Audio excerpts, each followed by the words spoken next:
রান্নাটা হচ্ছে মানুষের একটা আর্ট।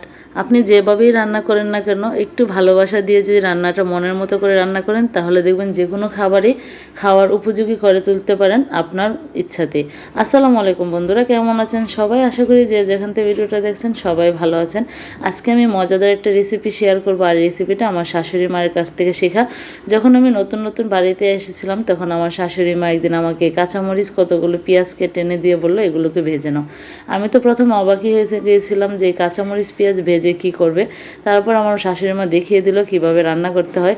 তার জন্য এখানে আমি কিছুটা কম জাল মরিচ নিয়ে নিয়েছি। বাজার থেকে কাঁচামরিচ আনার পরে এখান থেকে আমি কাঁচামরিচ যেগুলো অল্প জাল, সেই মরিচগুলোকে আলাদা করে নিয়েছি। তবে যদি আপনাদের কাঁচামরিচগুলো বেশি জাল হয়, তাহলে পেঁয়াজটা কিন্তু ডবল নেবেন, কারণ এই রেসিপিটা তৈরি করার জন্য কাঁচামরিচের থেকে পেঁয়াজের পরিমাণটা একটু বেশি নিলে ঝালটা একটু কম হয়। আর যদি কাঁচামরিচটা ঝাল না হয়, তাহলে দুইটা সমান সমানে নিতে পারেন, কোনো সমস্যা নেই।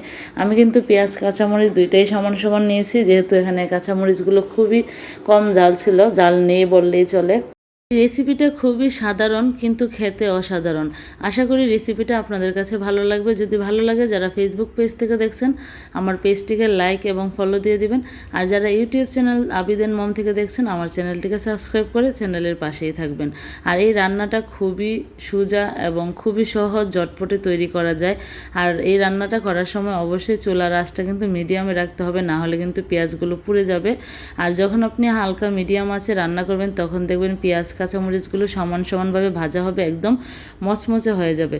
পেঁয়াজ এবং কাঁচামরিচটা কিন্তু মিশে গেছে। এখন আমি এর মধ্যে স্বাদ মতো লবণ আর সামান্য একটু হলুদ দিয়ে দিয়েছি, কারণ লবণ দিলে এই রেসিপিটা খেতে স্বাদটা বাড়বে। কারণ লবণ ছাড়া ঘি মাটি, লবণ ছাড়া কোনো খাবারই কিন্তু সহজে খাওয়া যায় না। আর হলুদটা দিয়েছি যেন কালারটা সুন্দর আসে, দেখতেও ভালো লাগবে, খেতেও মজা লাগবে। আর এই রেসিপিটা দিয়ে আপনারা চাইলে ভাত, পোলাও অথবা মুড়ি মাখানোর মধ্যে দিয়ে খেতে পারেন, খিচুড়ি দিয়ে খেতে পারেন। সবগুলো খাবার কিন্তু অসাধারণ হয়। আপনি ভাত, পোলাও, রুটি, খিচুড়ি সব কিছুতেই কিন্তু খেতে অসাধারণ হয়। আপনারা একবার হলেও ট্রাই করে দেখবেন।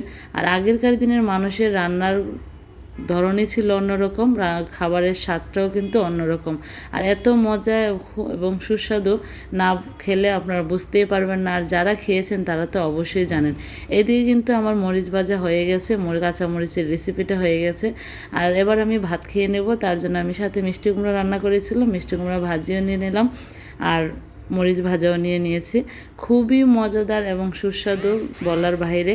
আশা করি রেসিপিটা আপনাদের কাছে ভালো লেগেছে। ভালো লাগলে ভিডিওটা বন্ধুদের সাথে শেয়ার করে দিবেন, এবং আপনারা একবার হলেও ট্রাই করবেন। ট্রাই করে আমাকে অবশ্যই কমেন্টস করে জানাবেন আপনাদের কাছে কেমন লেগেছে। আর যারা খেয়েছেন তারা কিন্তু কমেন্টস করতে ভুলবেন না যে আপনাদের কাছে কেমন লাগে। ভালো থাকবেন সবাই। আল্লাহ হাফেজ।